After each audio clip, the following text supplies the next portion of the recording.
Hi, my name is Nikhil Mundra. My dream is a combination of three of my hobbies. I like to collect stamps on Mahatma Gandhi, and I like to travel, as well as I like to write. When I was in 10th standard, I had read an article in the newspaper that Mahatma Gandhi was someone who's been honored by the maximum number of countries with these postage stamps. And at that point of time, it was about 75 countries, and this whole fact very fascinated me a lot.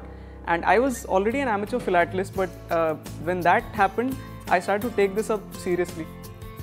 This whole book idea came up when I wanted to combine my hobby of philately along with my interest in writing. So what I'm going to do is try and map out my journey of the philately hobby all over these years, and also spruce this up with various tidbits related to Mahatma Gandhi philately. So I've been giving a couple of talks these days when I try to identify the intricate aspects of Gandhi in stamps. And those are the things which I'm going to incorporate in my book, along with how I've built up my collection all these years.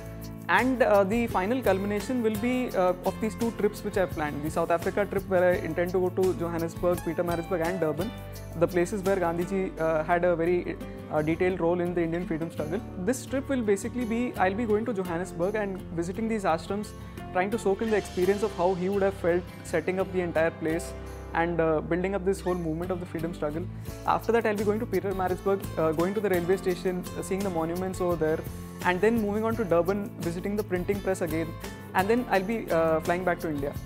The second leg of this trip would be the Dandi March trip, which I've planned to all these 22 places where he stopped over on his way to break the salt law.